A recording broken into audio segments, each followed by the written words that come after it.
Laudrup y el tercero. El error ahí de Vaquero y el Madrid que acaba de marcar el tercero y el tercero de Zamorano. El tercero y el tercero de Zamorano, minuto 39. De salir Lopetegui. Volvió a equivocarse en la salida Lopetegui y gol. Gol del Atlético de Madrid. Acaba de marcar Caminero al filo del tiempo reglamentario.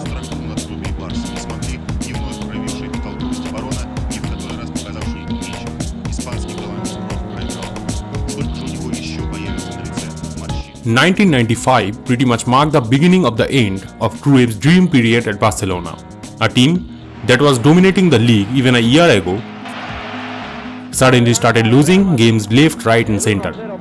No doubt, his critics were waiting exactly for this moment to pounce on. Do you think that Ajax is currently playing better football than your team?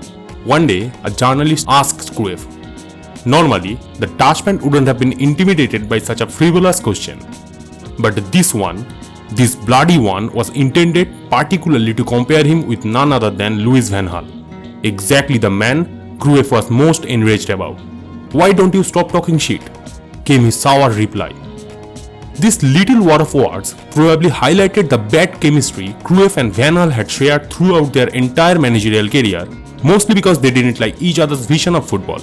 And that's funny, cause both of them shared the same school of thoughts of their idol Rinus Michels, propagate the same formation and own a crapload of trophies for the same two clubs, Barcelona and Ajax. Ladies and gentlemen, welcome aboard. This is the Centre Back, and we are back with the story of how the rivalry between Johan Cruyff and Louis van Gaal shaped modern football, especially Barcelona and Ajax.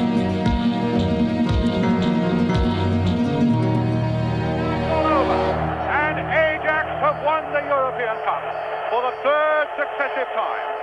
In 1971 against Panathinaikos, in 1972 against Inter Milan, and here in Belgrade tonight after a disappointing final. The 70s saw the period of Dutch domination. Ajax began it by three-peating the European Cup before the national team took the baton and reached two consecutive FIFA World Cup finals. The fact that they ended up being runners-up both the times still surprises many to this day. And the man who made that possible was Rinus Michels. To be more precise, his path-breaking system, Total Football, which not just broke the shackles of ultra-defensive Catenaccio, it also took free-flowing attacking football to a whole new level. Michels' legacy continues to this day mainly because of his two stern disciples, Cruyff and Van Gaal. Cruyff was relatively lucky because he not only had the chance to play under him, but became a de facto leader of all the teams Michels coached due to the divine talent he possessed. After winning all he could with Ajax, he went to Barcelona to reunite with Michels, brought changes into their inferior mentality, won them a league title after 14 years, beat Real Madrid 5-0 in the Santiago Bernabeu, and named his son Jordi to pay his heartfelt homage to the patron saint of Catalonia, making him a legend in that part of Spain in the process. He would eventually return to Ajax in 1981 for a brief spell, which didn't end the way he was expecting. Consequently, he went straight to arch-rival Feyenoord, won them their first title in 11 years, and decided to hang up his boots. Van Gaal also had the chance to begin his professional career with Ajax, but couldn't break into the first team because he didn't possess the talent it needed to replace Johan Cruyff and Cruyff in that Ajax midfield. So he sacrificed his dream of being an Ajax regular, but still enjoyed a decent career first at Telstar and then at Sparta Rotterdam, where he would spend the next 12 years of his career, juggling between professional football and teaching at a local school.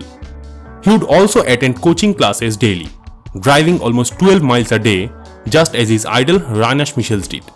But given how ahead they were in terms of their knowledge of the game, it was imminent that they would come back as managers sooner or later. Van Gaal had already started coaching his Rotterdam side while being a player. Cruyff immediately came back within a year as a manager of Ajax, so early and so young that he didn't get the time to complete his coaching batches. Still, an exemption was made, and he repaid that faith thoroughly by winning the UEFA Cup Winners' Cup and the KNVB Cup. But most importantly, those 3 years were crucial for Cruyff to experiment with his tactics and hone them to the finest. At that time, 4-4-2 or 5-3-2 was predominant in European football. All the teams defended collectively, but attacking shape mostly dependent on individuals, which was polar opposite of what Cruyff had perceived. So to counter that, he pretty much reinstated all the core principles of Rinus Michels, but there was a slight tweak. To gain control in midfield, he took one defender out and added one additional midfielder. Now was the time for a bigger challenge. Barcelona in 1988 was in deep trouble. 5 years had passed without a single domestic title. Take a bigger picture of the situation and it would be more scary. 38 years with only 3 league titles. To make matters worse, the club was riddled with financial mismanagement and the players were openly at war with the club's hierarchy.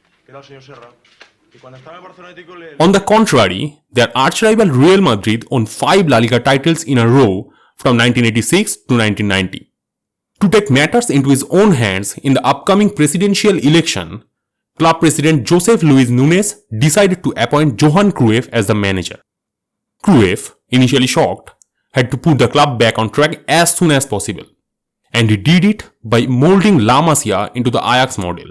15 players who were part of the Hesperia mutiny were shown the door, and 12 new players whom he had personally recommended took their place. But much to the president's chagrin, he reinstated chief mutineers Jose Ramon Alexango and Andoni Zubizarreta. Still, the biggest change was yet to take place, and it came in the form of his tactics. Players like Gigi Begiristain, Julio Salinas and Jose Mari Baquero have later said that they were startled when Cruyff took a blackboard and chalk to introduce them to his 3-4-3 formation. Little did they know they would benefit most from this system. Another surprising inclusion was a tall, skinny lad from Barca B, who had impressed him so much that Cruyff didn't hesitate to give him the most important role in his team, the pivot. He was none other than Pep Guardiola. Success followed soon after. Barca won the European Cup Winners' Cup in Cruyff's debut season, followed by a Copa del Rey in his second, beating Real Madrid in the final. Unlike today's leagues, European clubs in those days could only field 3 foreign players altogether in a match. Barca had already signed Ronald Koeman and Danish dynamite Mikel Laudrup. In 1990, Cruyff acquired the services of Hristo Stoichkov as his final piece of the puzzle. And the rest, as they say, his team, bolstering Ronald Koeman in defense and Stoichkov, Laudrup, Baquero in attack amidst the calm and composed presence of Guardiola in midfield, caused such a sensation through their relentless high pressing and breathtaking attack-minded football that fans and pundits nicknamed them the Dream Team. Cruyff had gone being a legendary player to a legendary manager. Al termine dei 90 minuti di Amsterdam è poco lo spazio per un commento distaccato.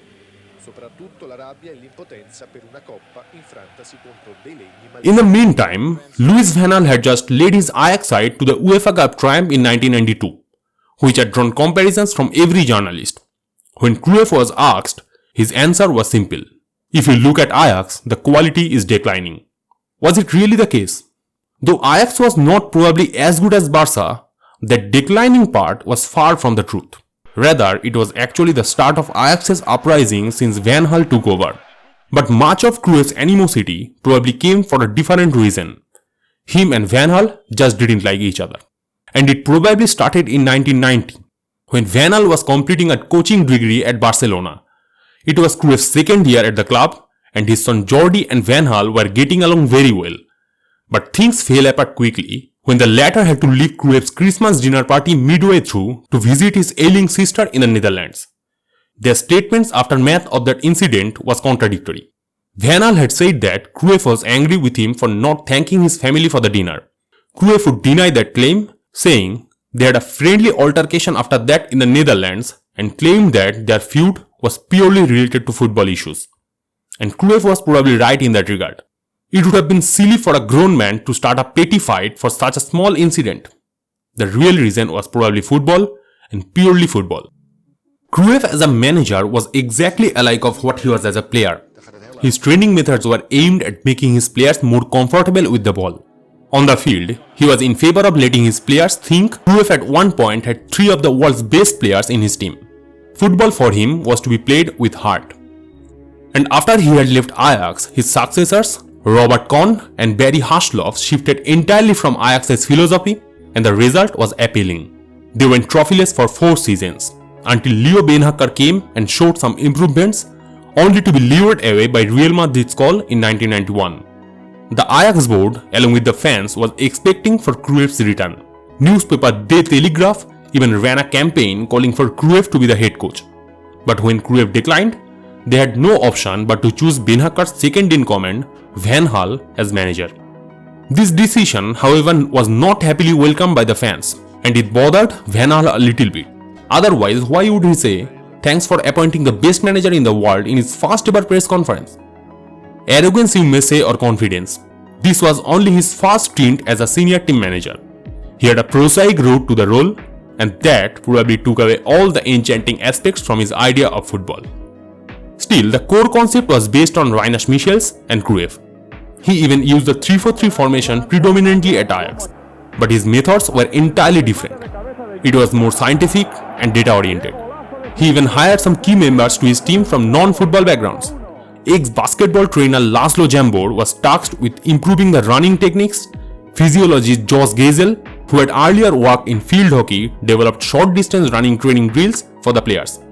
And there was Max Rakers, Van Gaal's most trusted man to record video clips and analyze them through data. His build-up play was near perfect. But unlike Cruyff, Ajax under Van Gaal was entirely dependent on team game. Maakt de bal bijna kwijt. Davids. Diepte. Opeens ruimte. Danny Blind. Danny Blind alleen naar het doel van NVV. Gaat schieten. Nee, hij legt af. Overmars. Wingers were directed to cut back with no engagement in unnecessary dribbling. Overlapping runs from the side backs were strongly condemned. Each player was assigned a role which they had to perform on the pitch. Ajax's style of football is difficult and can only be properly achieved by players with excellent technique. Winger Brian Roy, who was among fan favorites, was sold because Van Gaal didn't like his constant engagement in 1v1 dribbling. Jan Wouters and Bergkamp, two of the Dutch Footballer of the Year award winners, were benched and later sold because they didn't comply with his system. He more than made up for it by signing Jari Litmanen and Mark Overmars. The Finnish playmaker was a sensation. He could run tirelessly for the team, find the space, and chip in some valuable assists or goals when needed. Overmars, on the other hand, was perfect Van Gaal winger. He could cross with both feet and play on both wings.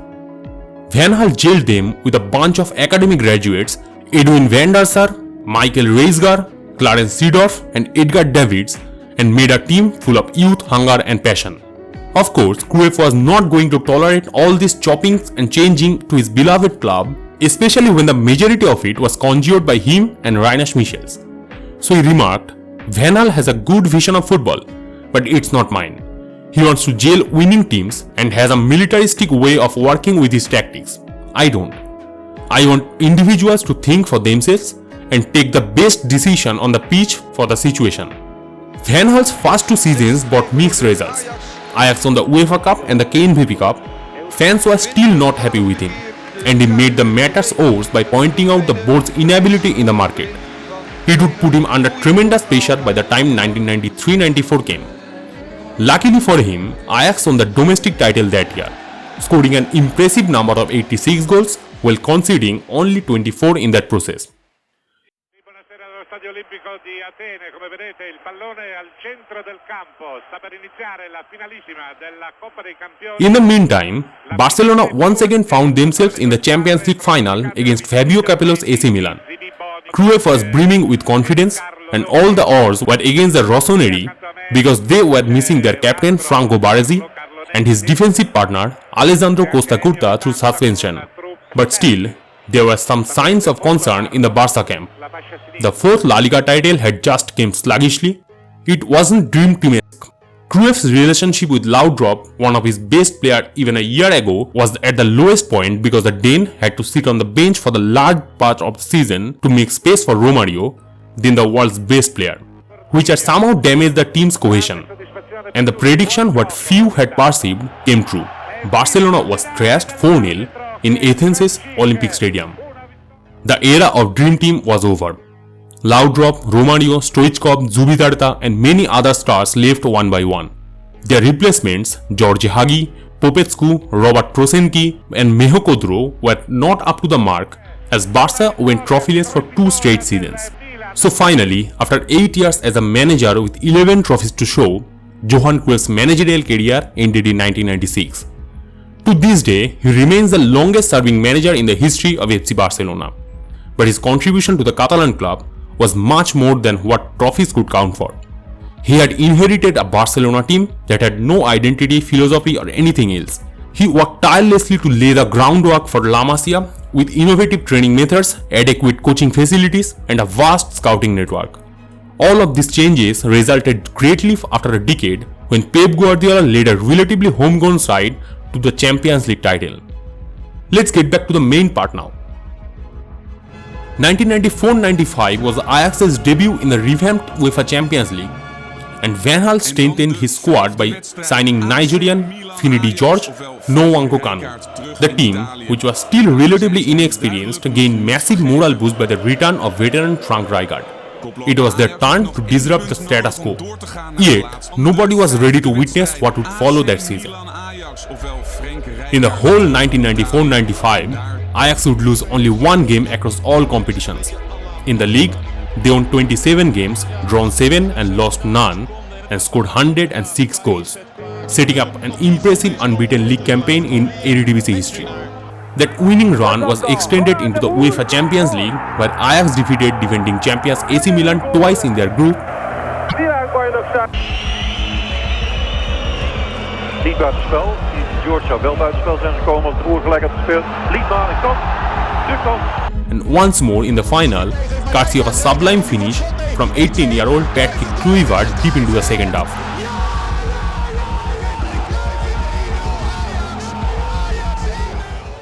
Their only loss came against Feyenoord in the KNVB Cup quarterfinals. Ajax almost matched the same feat next year when they won their 3rd successive league title for the first time since 1968, but lost to Juventus in the UEFA Champions League final. Then, Bosman ruling came into effect, and most of their star players left for England, Spain and France. Van Gaal, after another season, came to FC Barcelona, where he won 2 consecutive La Liga titles along with a Copa del Rey. His Barcelona stint was marred with wrong reasons, being indulged in continuous comparisons with Cruyff, his relentless fights with the media, and his star man Rivaldo in his 3rd season. But there was plenty of positives to take on. Under him, 4 of Barcelona's all-time greats, Xavi, Iniesta, Puyol and Victor Valdés debuted. At one point of time, there were 3 different members working at the club under him, who later went on to win treble as a manager. They are none other than Pep Guardiola, Luis Enrique and Jose Mourinho. Once in his 2nd stint at FC Barcelona, Van Gaal was severely mocked for saying that he wants to build a team in which all the members would come from La Masia. Montoya, who's coming on, which means Dani Alves is struggling. Was it that challenge, Kevin? You know, in the corner flag earlier, did he damage his ankle? That day finally came 10 years later, on 25th November 2012. In a match against Levante, Martin Montoya's forced substitution in place of injured Dani Alves meant Barcelona played the remaining minutes with all of their homegrown players. He would stretch his managerial career successfully for 2 more decades and will win Eredivisie with AZ Alkmaar, guide Bayern Munich to a UEFA Champions League final and an inexperienced Netherlands team to a 3rd place finish in the 2014 World Cup. In his autobiography, Dennis Bergkamp said, he would never accept it, but the football Van Gaal propagates is the football of Cruyff and Wenger. Only his methods are different. Cruyff's coaching is based on what he was as a player, adventurous, spectacular and offensive. He doesn't analyze as much, it's more instinct and technique. And the more we think of it, everything becomes crystal clear. There is no way someone can judge the amount of beauty it needs to make football pristine. Because it depends entirely on us, how as spectators we want it to be played, and it differs largely because we have different tastes. Cruyff and Van Gaal debate was pretty much like the same. Their methods were different, but those ideas when combined, experiment is still going on by their students Pep Guardiola, Xavi, Arteta and Luis Enrique.